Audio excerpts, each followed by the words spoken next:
Hello सांगमाने स्वागत करुछि आमर नुआ भिडियो को। मो ना अनिशा बयस 24 वर्ष पाखापाखी आम गा कोरापुट। मु वर्तमान भुवनेश्वर रे रही पाठ पढ़ुछि।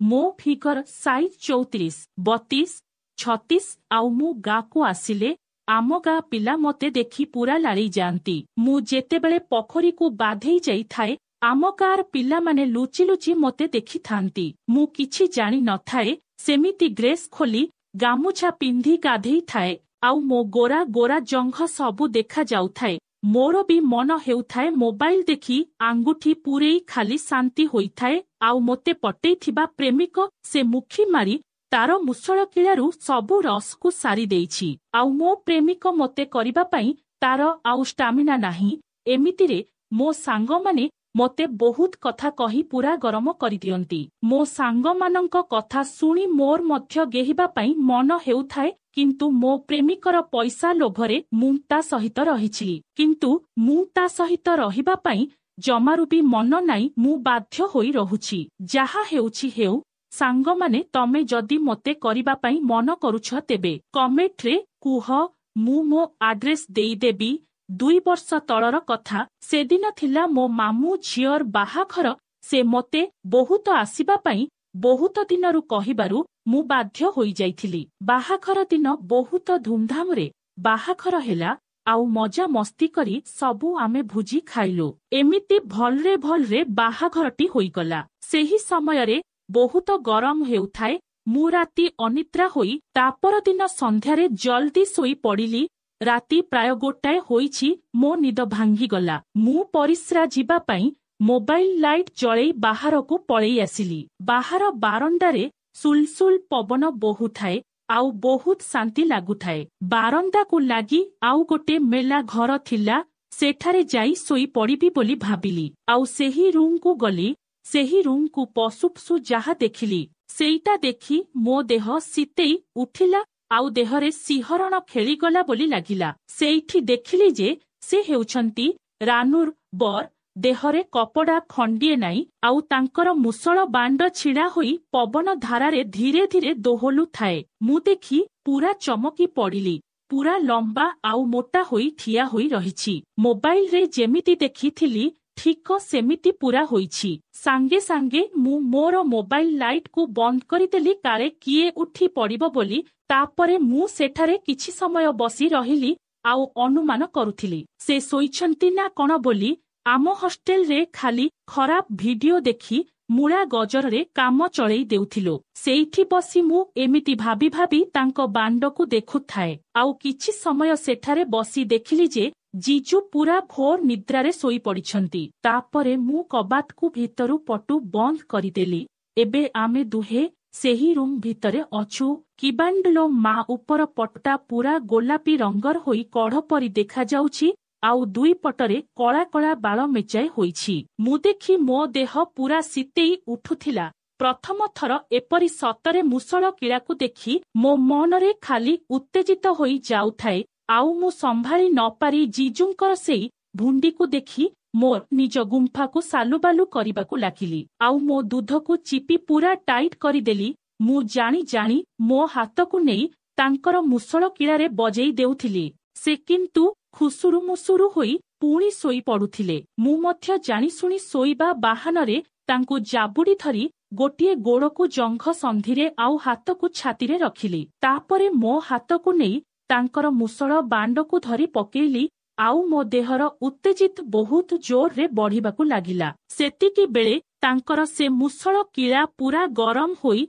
तेंगेई होई रहिथिला। मो हाथ बाजिबा क्षणी तांकर किळा आउ टिके शक्त हेबाकू लागिला।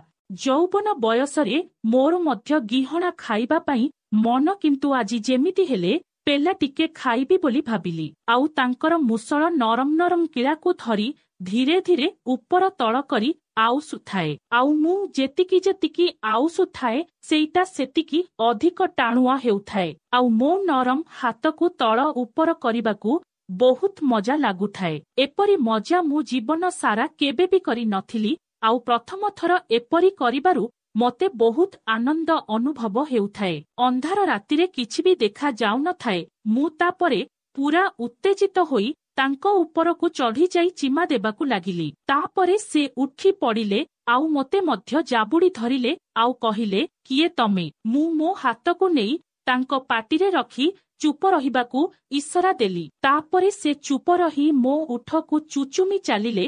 ତାପରେ କିଛି ସମୟ ଚୁମା ଦିଆଦେଇ ହେଲା ପରେ ସେ ମୋର ଗୋଟେ ପରେ ଗୋଟେ ଡ୍ରେସ୍କୁ କାଢ଼ି ଯେତେବେଳେ ମୋ ଖୋଲା ଦୁଧକୁ ଧରିଛନ୍ତି, ସେତେବେଳେ ମୋ ଦେହ ପୁରା ଶୀତେଇ ଗଲା ଆଉ ମୋତେ ବହୁତ ଉତ୍ତେଜିତ ଲାଗିଥିଲା। ପ୍ରଥମ ଥର ପୁରୁଷର ହାତ ମୋ ଖୋଲା ଦେହରେ ସ୍ପର୍ଶ ହେବାରୁ ମୋ ଦେହ ଉତ୍ତେଜିତରେ ଖେଳି ଯାଉଥାଏ। ହଷ୍ଟେଲରେ ଆମେ ଝିଅମାନେ ମିଶି ଦୁଧକୁ ଧରି ଦଳି ରଗଡ଼ି ହେଉଥାଉ। ସେଠାରେ ଯେତେ ମଜା ଲାଗୁନଥାଏ, ଏଇଠି ତାଠାରୁ ବହୁତ ଅଧିକ ମଜା ଲାଗୁଥାଏ।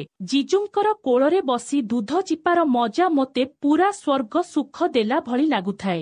ଏମିତି ସେ ମୋତେ ଚିପାଚିପି କରିବା ପରେ ମୋ ଚଡ଼ିଟା ପୁରା ଲାଳେଇ ଉଦା ହେଇଯାଉଥାଏ। ତାପରେ ସେ ମୋତେ ତଳେ ଶୁଆଇ ଦେଇ ମୋର ଭୁଣ୍ଡିକୁ ଦଳି ରଗଡ଼ି ମୋର ପ୍ୟାଣ୍ଟକୁ ଖୋଲିଦେଲେ। ଏବେ ଆମେ ଦୁହେଁ ପୁରା ଲଙ୍ଗଳା ହୋଇଗଲୁ। ମୋ ଦେହ ଉପରେ ଶୋଇ ମୋ ଓଠକୁ ଚୁଚୁମିବା ପରେ ମୋତେ ବହୁତ ଆନନ୍ଦ ଲାଗୁଥିଲା। ଦୁଇ ଜଣଙ୍କ ଖୋଲା ଦେହ ପରସ୍ପରକୁ ଲଗାଲଗି ହେବା ସମୟରେ ଓ ବହୁତ ଖୁସି ଲାଗୁଥାଏ। ମୁଁ ମଧ୍ୟ ସମ୍ଭାଳି ନ ପାରି ପୁରା ଉତ୍ତେଜିତ ହୋଇ ପାଗେଳିଙ୍କ ପରି ତାଙ୍କୁ ଟାଣି ନେଇ ତାଙ୍କ ଦେହ ସାରା ଚୁଚୁମି ଚାଲିଲି। ତାପରେ ସେ ମୋ ହାତକୁ ନେଇ ତାଙ୍କର ସେଇ ମୁଷଳ କିଳାକୁ ଧରେଇ ଦେଇ ମୁଠି ମାରିବାକୁ ଇସରା ଦେଲେ। ମୁଁ ତାଙ୍କର ସେଇ ଜିନିଷକୁ ହଲେଇ ହଲେଇ ମୋବାଇଲରେ ଦେଖିଥିବା ମୁଭି ଭଳି ସେଇ ମୁଷଳ କିଳାକୁ ପାଟିରେ ପୂରେଇ ଦେଲି ଆଉ ଚୁଷିବାକୁ ଲାଗିଲି। ଆଉ ସେ ମଧ୍ୟ ମୋ ମୁଣ୍ଡ ବାଳକୁ ଧରି ମୋ ମୁଣ୍ଡକୁ ଉପର ତଳ କରୁଥିଲେ, ଯେପରି ମୁଁ ତାଙ୍କ ଖୁଣ୍ଟକୁ କାମୁଡ଼ି ଖାଇବି।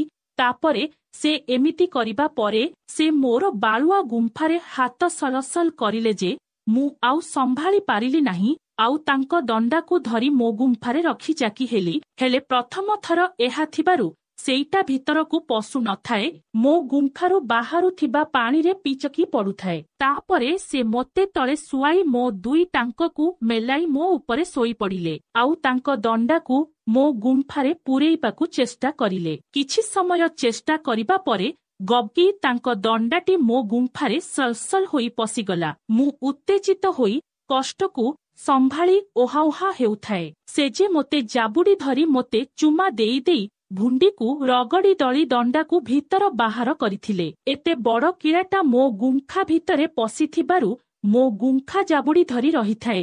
ତାଙ୍କ ଦଣ୍ଡାଟା ଭିତର ବାହାର ହେଉଥିବା ସମୟରେ ମୋତେ ବହୁତ କଷ୍ଟ ହେଉଥିଲା। କିନ୍ତୁ ମୁଁ ପ୍ରଥମ ଥର ଏମିତି ମଜା ପାଇଥିବାରୁ କଷ୍ଟକୁ ସହି ମଜା ନେଉଥାଏ। ତାଙ୍କ ଦଣ୍ଡାଟି କେତେ ପର୍ଯ୍ୟନ୍ତ ଯାଉଥାଏ କେଜାଣି, ମୋ ପେଟ ଭିତରଟା ସଲସଲ ହୋଇଯାଉଥାଏ। ସେ କିନ୍ତୁ ମୋ ଦୁଧକୁ ଧରି ଜୋର ଜୋରରେ କରିବାକୁ ଚେଷ୍ଟା କରୁଥିବାରୁ ମୁଁ କିନ୍ତୁ ଦରଜ ହେଉଥିବାରୁ ତାଙ୍କ ଅଣ୍ଟାକୁ ଧରି ଧୀରେ ଧୀରେ କରିବାକୁ ଇସରା କରୁଥିଲି। ତାପରେ 15 ମିନିଟ୍ ପର୍ଯ୍ୟନ୍ତ ଏମିତି ଭିତର ବାହାର କରିବା ପରେ ପିଚ୍ ପିଚ୍ ହୋଇ ପୁରା ରସ ବାହାରି ତଳ ଉପର ହେଉଥାଏ ତାଙ୍କର ମୁଷଳ ଦଣ୍ଡା। ତାଙ୍କର ସେଇ ଭିତର ବାହାର କରୁଥିବା ମୁଷଳ ଦଣ୍ଡା ମୋତେ ବହୁତ ସୁଖ ଦେଉଥାଏ। ଆଉ ମୁଁ ପୁରା ଉତ୍ତେଜିତ ହୋଇ ତାଙ୍କ ଉଠକୁ ଚୁମା ଦେବାକୁ ଲାଗିଲି ଆଉ ସେ ମଧ୍ୟ ମୋର ରଗଡ଼ି ଦଳି ଜୋର ଜୋର କରିବାକୁ ଲାଗିଲେ। ଓହୋ, ବହୁତ ଶାନ୍ତି ଲାଗୁଥାଏ, ସତେ ଯେପରି ମୋର ବହୁତ ବର୍ଷର ସ୍ୱପ୍ନ ପୂରଣ ହେଲା ଭଳି ଲାଗୁଥାଏ। ତ ସାଙ୍ଗମାନେ, ଭିଡିଓଟି କିପରି ଲାଗିଲା କମେଣ୍ଟ ମାଧ୍ୟମରେ ଜଣାନ୍ତୁ। ଆଉ ଗୋଟେ ଲାଇକ୍ କରନ୍ତୁ। ମୋତେ ପେଲିବା ପାଇଁ ଇଚ୍ଛା ଥିଲେ କମେଣ୍ଟରେ ମେସେଜ କରନ୍ତୁ।